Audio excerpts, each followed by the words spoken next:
Okay. Hey, Saba, welcome to the show. Thank you for having me. It's great to have you. Yeah, thanks for joining. Saba, you're joining from a business that you started called Designing Schools. Can you fill us in on what Designing Schools is all about? Why'd you start it? Yeah, absolutely. Okay, so Designing Schools actually started as just a blog. It was askmissq.com, and it was back when I was teaching and I was leading at that time one-to-one iPad initiatives, doing like technology integration in schools.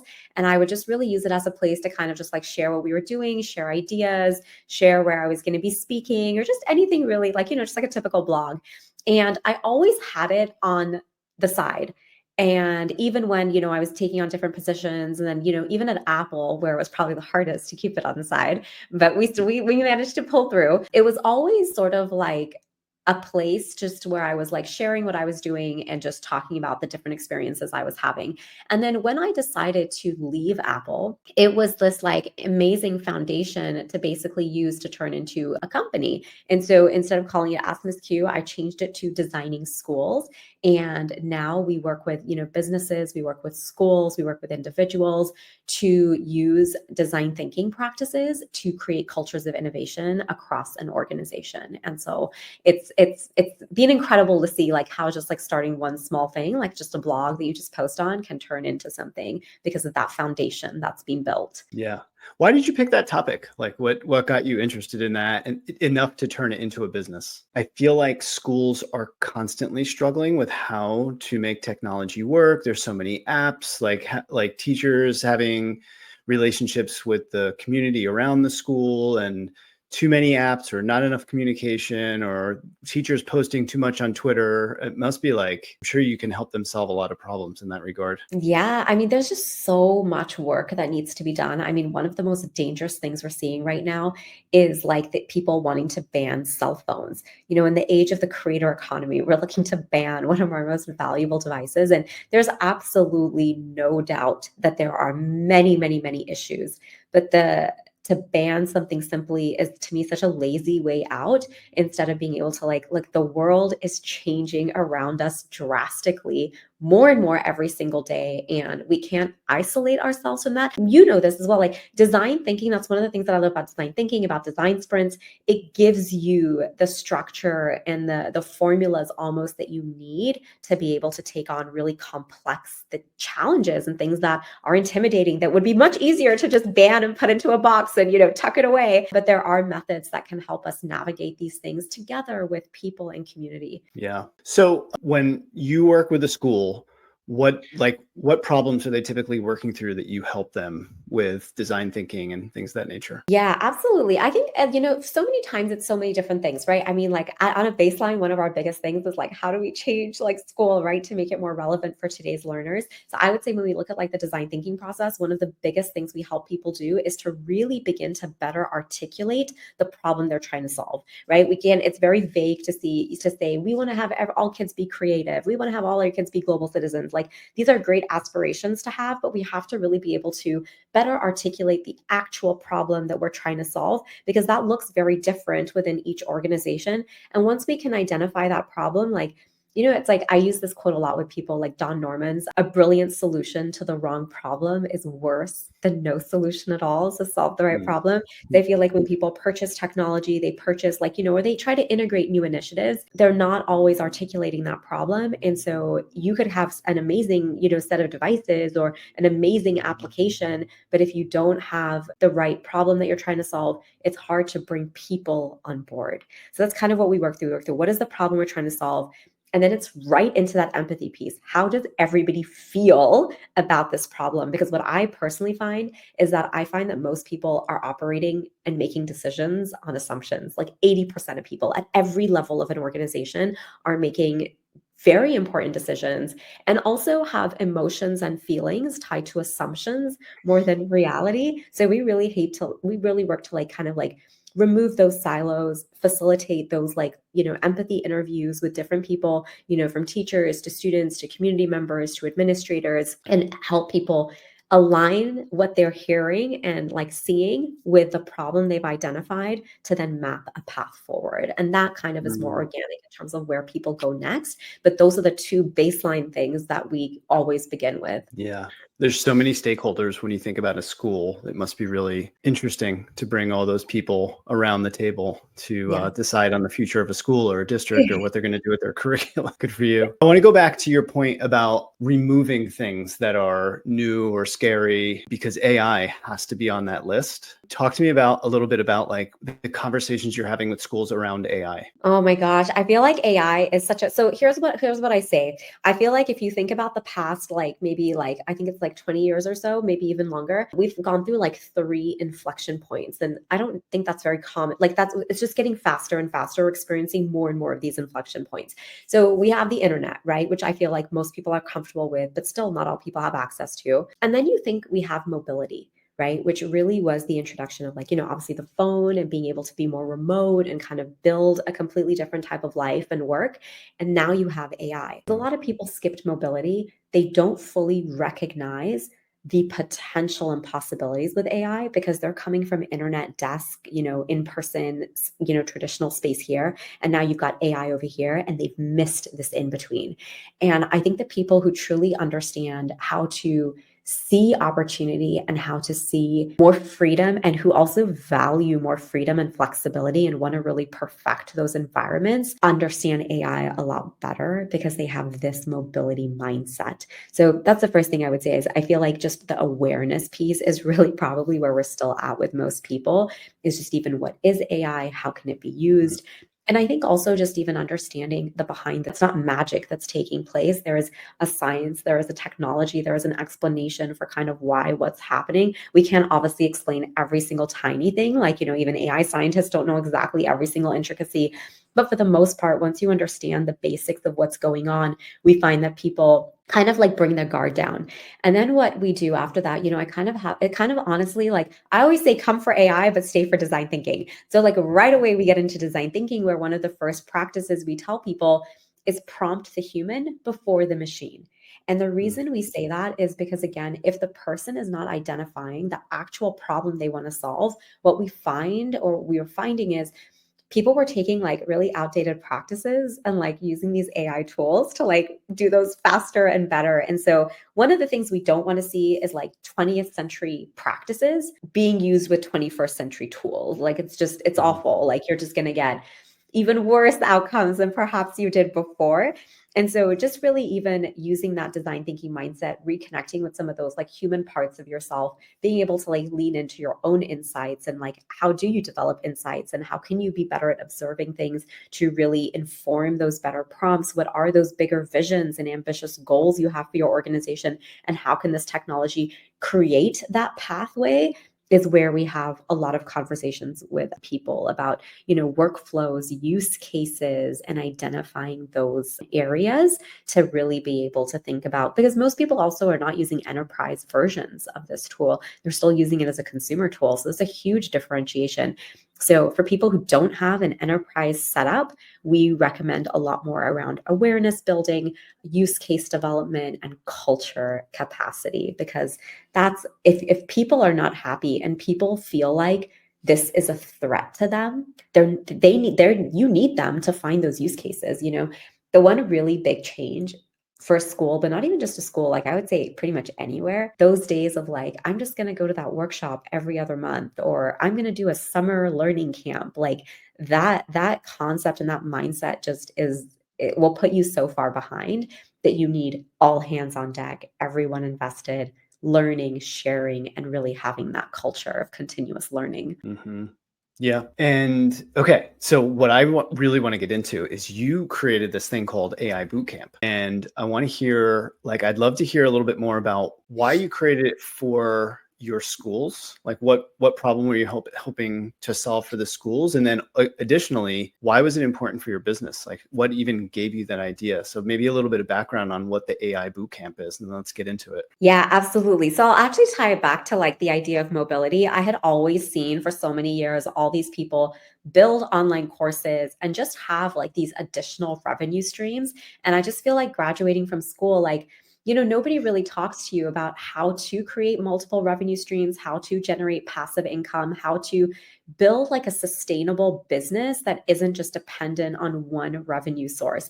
And so, it's, like I said, started as a blog, started all these different things. But one of the things that happened to me a lot during the pandemic was, and even before then, but more so during the pandemic, was I got overwhelmed by the number of messages people were sending me asking how to make a career transition. And, oh, how did you go from being a teacher to working at Apple? How did you do that? And it's so hard to do something in the moment when you need it. So while I could share my story and my advice, I had been doing it for the last like 7 years. And so that brand equity that you build is not, it's like any investment, right? Like it doesn't happen overnight. And so it's very difficult when you want to make that transition. And it was also one of the other big things was the iPad coming out was also like if you're able to capitalize on new moments in the world, you are going to create a name for yourself. People will recognize you as somebody and you can build that trust with people. It opens doors for you. And so when it happened with AI, it was a couple of things. Number one, it was impossible to teach everybody something in a 3-hour workshop. Like it just, even if you had 3 days, it wasn't the right way to learn. So being able to give people flexibility, something that was self-paced, take what you need, was just this burden off of me, even to be like, we're going to do this workshop, but I'm also going to give you this resource. And then there were people that just wanted to learn, that just were curious about AI, that just wanted, that their organization wasn't ready, but they wanted to be at the forefront of leading and being part of that conversation within their organization. And so we found people like that. And the online course was really just a way to be able to clone myself. It was, being able to schedule, like even just sometimes scheduling things in advance, like live webinars or just like anything like that. It's like, so much happens. But plus, again, going back to mobility, I'm always thinking about how can I remove myself from the equation? How can I create more time freedom, financial freedom, all these different pieces? And so when AI happened, it was just like the things converged, and I was like, okay, this seems like a really exciting time to build a course. So many people have questions. It's too hard to give everybody an answer in a workshop or a webinar. Let's give them a self-paced experience. But because a lot of the course is built around the ideas of design thinking, it was like, easier to put together. Yeah. Okay. What was hard, right? This is the first time that you took your experiences, wisdom, and turned it into something that you weren't there. Like I think the hard part for me has always been, okay, I'm not going to be there with the group.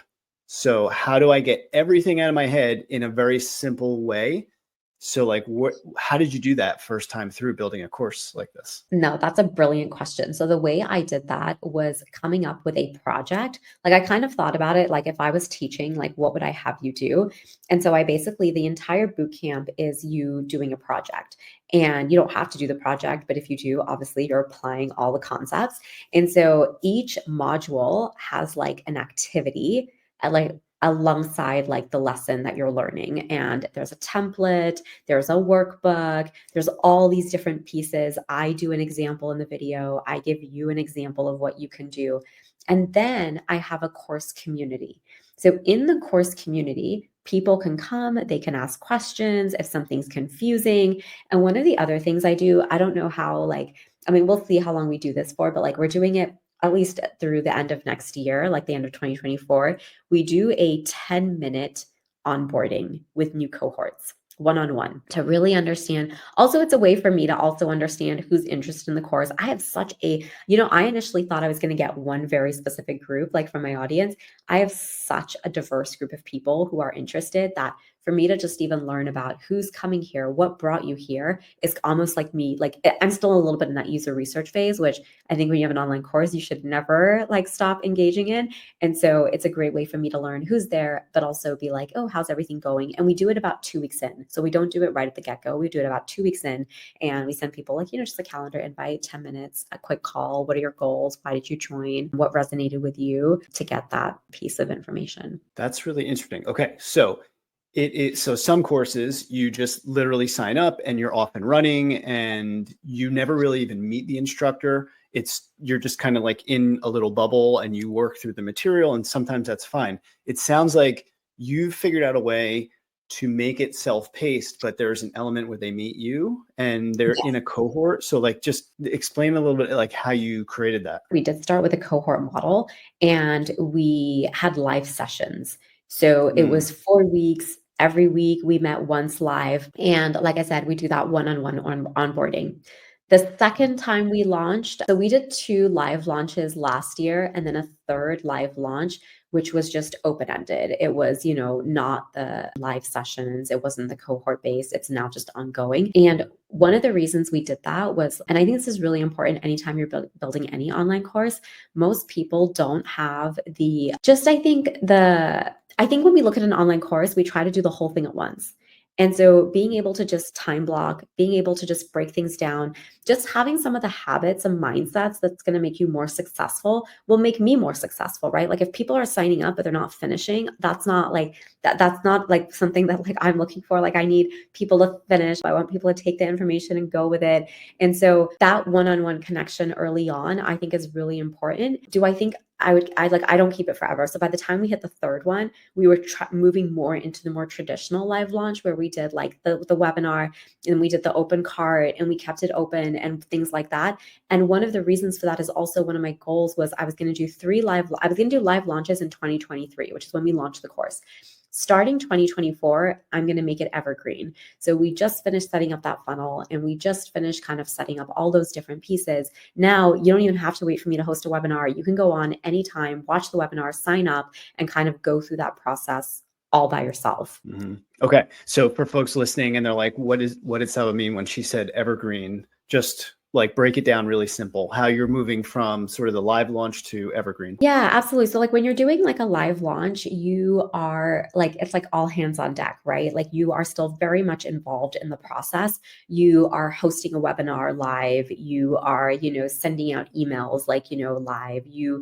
It's not an opportunity for people to join anytime they want. So there's a very set date with a live launch. Like, we're going to start here. We're going to host the webinar here. We're going to open the doors to the course here, and we're going to close the course doors here. So that's kind of like more of the live one. The evergreen is more like everything's running by itself. So no matter when you decide to, let's say, for example, you read something or you find the course somewhere, or you're interested in learning more about the course, you don't have to wait for me to host a live webinar for you.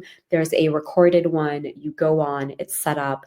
You sign up, you can watch it right then and there or schedule another date, and it will take you through the entire cycle. Like you'll start getting the emails, you'll start getting everything no matter at what point in the cycle you joined in. That makes sense. Cool. That's really cool. So I want to also say that's really important for ads because I think it's like at the end of the day, you want to be thinking about how your course is going to be getting bigger. And so that is kind of the trajectory, but it's very hard to start implementing ads right away if, people are stuck in this particular area of your course. And so if you don't have if you don't have that, people are dropping off after your first sales email, or, they're dropping off after the first module of your course, like it's not a good sign. And so you need to be able to fix all of those things before you go evergreen or before you think about investing in ads. Oh, cool. Okay. So a lot of intentionality in how you did this, and it makes total sense. You're like, I'm going to do this thing. I'm going to create this course, but I need to like know who's in there, what problems they're having. Very design thinking of you. I need to get to know the customer. Even if there's overlap with the people that hire you to do your core business, there's still like a different use case. There's a different problem. So you were there with them. And now as you've gone through the reps, a couple cohorts, you're starting to understand how to package it in a way that really anyone can come through, sign up when they're ready, go through it. Really cool. How did you figure all this out? Like this is the first course you ever created? Yeah. So like, what was going on in your head when you were thinking, okay, I'm running designing schools. I know what I do. I'm like really good at my job. And now I'm going to go and build this completely separate business model and product for the business. What's going on in your head that is kind of like, you're freaking out a little bit. You're not sure if this is the right thing to do. Yeah. So Okay, so there's two really, really, really important things. But first, I would say that this is not my sole part of my business model. So, like, I actually do love in person. I know a lot of online course creators like don't want to do one-on-one or work in person. I actually love my in-person workshops, and this gives me more freedom to be able to work more in depth with those people while also giving them a resource. So while yes, you can absolutely access the course completely on your own, just as anybody, a lot of times what I find is one person from the course will bring me into their organization, or I'll be working with an organization and I can give them the course. So anybody who works with us in person, you automatically get access to the online bootcamp. And usually we customize it a little bit for you as well. So you get your own things and things like that. The other thing, and this is actually really important. And I think it's just going to be even more important, going forward. And that is, we all see so many people doing so many different things. And in the back of our heads, we are all wondering, how does that person get to do that? How did that person like create that? And I think this is especially personal to me because when I hear people wanting to ban cell phones in schools, I don't think people realize how much opportunity they are taking away from people by not teaching them how to have a creator economy mindset. And that's not to say that everybody needs to join the creator economy. Every single person should have the knowledge, the skills, the mindset, and the tools to create that pathway for themselves. And that is not a pathway that exists, even though we've had the creator economy for what, like, whether you are an 8-year-old who wants to have a YouTube channel, there's nothing that exists for you other than the people who have like done it themselves that then try to teach other people. But when I think about schools, there's no creator economy pathway, for helping people get here. And it could very easily be integrated into all of our core subjects, helping kids be more confident on video, being able to speak, being able to identify different things that you want, the type of life that you want to have. Do you want more time with your friends, health, wellness, travel, whatever it is for you? We all have these things. And in a world with I think the opportunity is there again to ask those questions, and we have the technology to back it up as well. So those are the two. So if basically, long story short, I was watching all these other people create these online courses and do all these things, and I was like, how do I do that too? And so I learned from them. I bought their courses.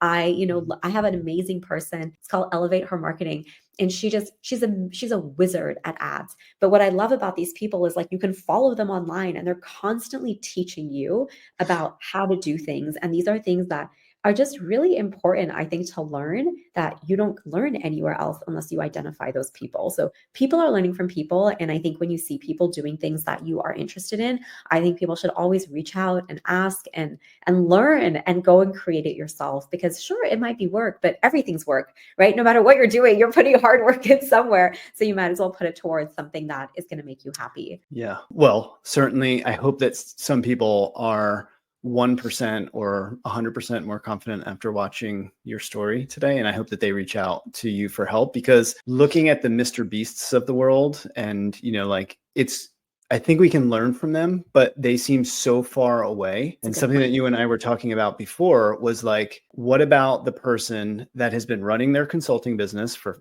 20 years, 15 years, and they're like, I get paid by showing up and doing a thing with my clients. And now there's an opportunity for me to package all of that wisdom into a course or a toolkit or an ebook. Okay, so what I want to get into is like, it's launch day, right? Or maybe it's like 2 weeks before launch and you've put some time into it. I'd love to hear quickly too, like how much time you invested in building the bootcamp. But as you're gearing up and it's becoming real, were there anything's coming up for you in your mind that you're like, I shouldn't do this? I don't know. So I would say it's not that I shouldn't do something. I think it's being able to balance that this isn't perfect. So the first time we launched the online bootcamp, it was me doing screen recordings. So I wasn't on camera because I felt like, oh my God, the video set up, that this, that, it's going to take me so long. And at that point, all I wanted to do was get something to market. And I think part of this comes from experience as well. I've been kind of like in this ed tech business now for 15 years. And there's been so many times where I'm just like, oh, like I was doing that. I should have done something. I should have written something. I should have created something. And I didn't. And a lot of that mindset, again, it doesn't always come right away, right? Like you get trial and error. And so and that's completely okay. But I read a lot of Seth Godin. And one of the things, like, even when it comes to plagiarism and taking ideas, he always says too, like, put your best ideas out there, right? Like, have that mindset, be that person. And even, like when he talks about mindset, like that linchpin, like, the lizard brain, he talks about in there that, oh, you look back, I wish I could have done this. I should have done this, like, da da da. And at some point, you're like, I'm not going to be that person again. I'm not going to see, I could have done this. I should have done this, da da da. So the first time we did the boot camp, it was super, like, it wasn't rough, but it was definitely shorter than what it is now. And it was just full screen recordings, like me voicing over a screen. I just did one opening video that was me that I just shot on like my phone. And then the second time round, I was like, okay, now that it's out, we have our first iteration. Also, because you want to get feedback. I don't know that you want to like create some fancy production and then be like, oh man, like we totally missed the nail on that. Like people are saying this, this, this. So there was also that like design thinking mindset, like just create, prototype something, get feedback, and then go and create more. And the second time round, I did use, like, I hired a videographer and we did like a full thing, but I knew at that point the content wasn't going to drastically change. So now when I need to add things, which we're constantly adding with AI, is the setup now is here and it's kind of established, where one lesson here, an update here, than it is when I'm thinking about building the whole thing. Another thing we did, the first launch, we did a drip schedule.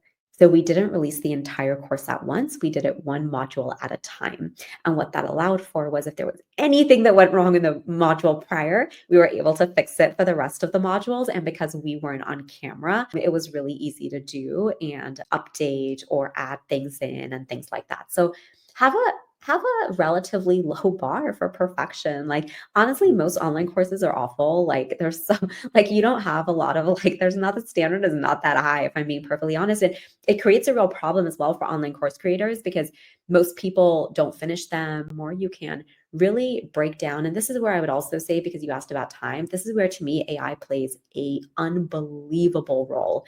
This is the module outline that I'm thinking about. If you're somebody who's never had this topic before, is there a topic that I'm missing? Because when you know your topic inside out, it's very easy for you to miss and stuff. Like when you're with somebody live, you pick up those pieces. Like you're like, oh, you didn't get that. Oh, let me explain it. Like, oh, I missed this. Let me do this. Like, as you're a facilitator, you're constantly responding to people in the room. But when you have an online course, those people aren't in front of you. And so when they're stuck, they're disconnected. They're zoned out now. And so by being able to start small, identify those gaps, it actually will serve you better in the long run. Yeah, treating everything like a prototype. It's such a great mindset to have, and not being like too attached to our ideas. Just having this like mindset of just constant iteration, not assuming that you're gonna launch a course for the first time ever and it's it's gonna be like smooth sailing, like everyone is singing the praises of your beautiful product. So it's a great mindset that you've taken into it. Where you have thousands of people on day, and I think that's another thing that I really lean into as well, is reading people's stories. So I think when you are going to do this, like, go online and like read the stories of like Jay Shetty and like Rebel Nutrition. She, like, and people share these stories as well, but like she shares how literally she made her first online course while she was living in a hut in Hawaii. Like literally like on a like, propped up makeshift desk, laptop, crazy like thing. Like, so I think understanding the stories of people when they first started, Amy Porterfield, who is like the queen of digital courses, right? When you look at her story of how she first started, the like, little handful of people who were in her first course, you have to show up over and over again, the same way you show up to work every single day. So we show up. It's just, who do you want to show up for, yourself or somebody else? So there's a bit of that. I also think this fear of video is a real one. And I don't think people have to be on video in their online course. I just want to say that too, which brings me back to why we should not be banning phones in schools. Because again, these are real fears people grow up with and real skills they need to have. Because I do think doing it the first time like that is fine. I think if you can get to a point where, hire somebody to help you, like there's so many people that can help with video. It's so easy even to set up your own video studio at home. You don't need anything fancy, just a really good mic, is the most important. But I do think video builds trust. And I think it does humanize elements a little bit. Yeah, actually, I'm trying to talk my 15-year-old son into, he's super creative. He's a great soccer player. He is a great artist. I'm like, you've got a few things going for you. Good looking kid. I'm like, he's like, yeah, I don't want to be on video. And I'm like, I said the dad thing, I was like, you'll get over that. I'm like, but maybe just don't start with it. Start with like showing your drawings. Like do like just show how you create art without showing your face. And eventually if you feel like adding your voice to it, and just take it like one step at a time, but just begin. Yeah. I don't think we realize how hard it is for kids. Just because they've got phones in their hands doesn't mean that they're super savvy, like at doing everything.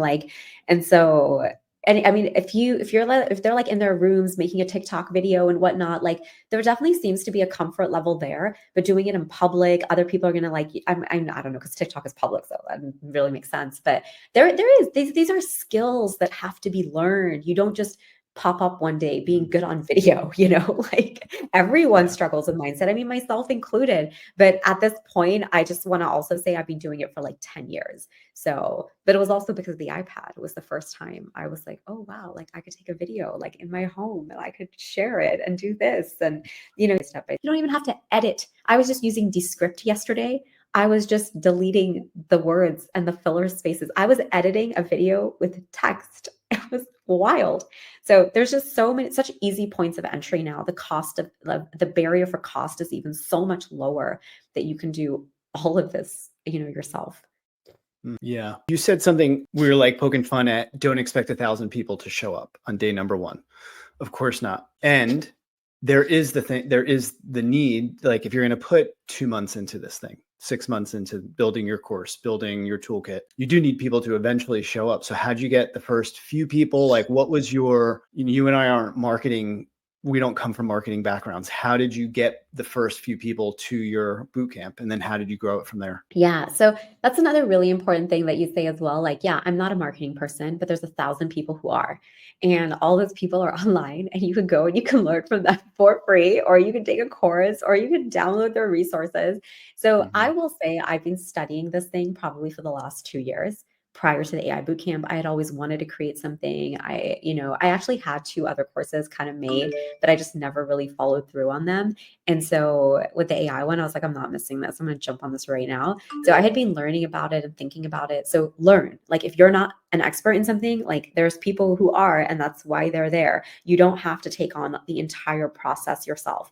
But I think one of the biggest things to start doing, and this is where I feel like, if you have a business, service business, or any kind of business, you probably already have this, and that is you are an authority in your space, or you are a trusted voice in your space. And I think before you launch any online course, trust is one of the biggest components. Why should somebody learn from you over somebody else? And that brings us back to why you don't really, it's not that you shouldn't be afraid that people are going to take things, but like I definitely would not make that more than like 0.01% of what you think about. And so how you show up, how you build that authority, how you build those relationships, how you build that trust.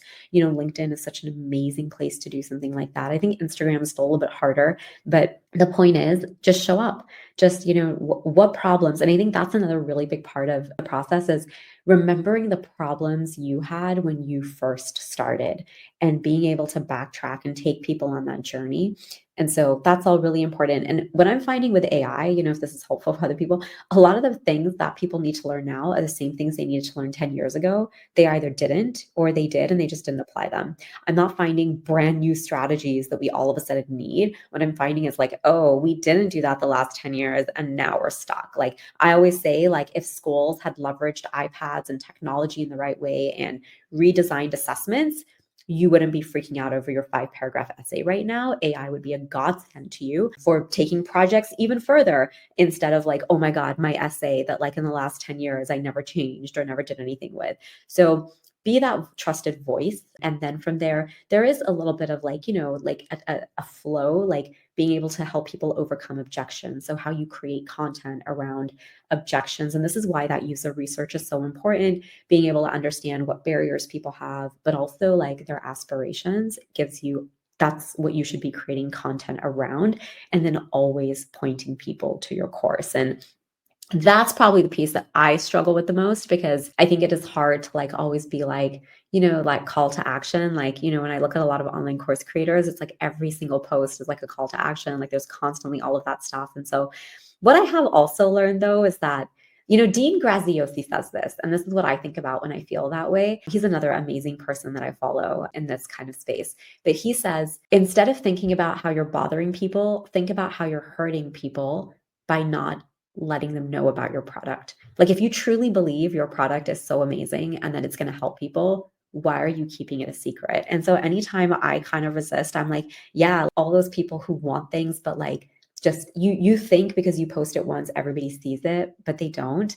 And so I think, putting it out there, but I think being strategic and adding value alongside it is important. Like there is an art to it, but anytime I think I feel that way, I just think of him and he's like, you should be shouting from the rooftops because your product is going to help change the world. And I truly believe it. I think AI, and it's AI plus design thinking. It's not even just like, oh, come learn ChatGPT. Like this is like, come learn AI. And we're also going to teach you to do design thinking alongside AI. So like, that's why I'm just like, yay, AI bootcamp like all day long, because it really, really, really will help you in a way that I think a lot of other places may give you a little bit about like segmented versions of AI, or like, here's how to use the tool, or here's your 10,000 prompts. Like we're giving you, we're building capacity within you to create what you want. Yeah, and that kind of like goes back to your point previously about like people having the same problems that they did 10 years ago. It's such a great point. I think about, I've been writing for 30 years, but I love your now writing. like copywriters are ghostwriters, copywriters. It's like this, LinkedIn has become a school for how to write. And I've taken a couple courses and most of it I disregard. And then I'm like, oh, I'm still stuck with writing a good hook.